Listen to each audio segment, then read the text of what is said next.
We're sitting here in December of 2023, and it's been a year since we moved into the Devens facility.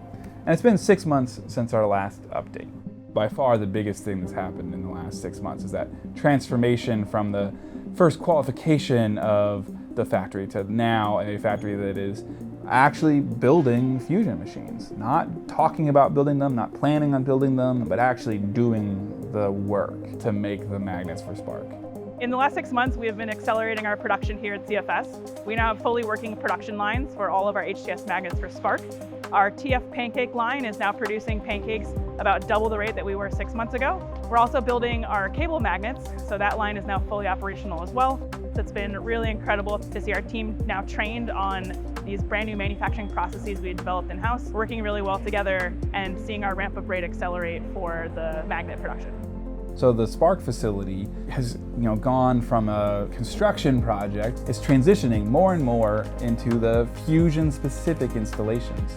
The first one is really the RF system, and it's being installed right now. So the building is increasingly filling up with fusion-specific components.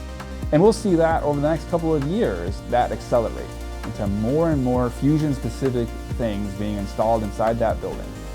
We're seeing the global strategy around fusion starting to accelerate, driven in many cases by governments shifting their priorities to a fast track for fusion. Importantly, have fusion discussed at the COP28 conference, the largest showcase for climate in the world, run by the UN. In a global context, as an option for climate change, is something that we must do. That's a big acceleration from where we've been in the past. So over the next 6 months, we will be transitioning from our production ramp-up phase into full rate production. Each of our production lines will be running at full capacity to build all of the assemblies that we need to for SPARC. Behind me is the magnet test stand that we just received in recently that we're now building up to test all 3 HTS magnets for SPARC. I'm really excited to see our very first magnets for SPARC completed and tested. That will be a huge accomplishment for the team and will show that we have fully transitioned from early stage R&D into full production mode.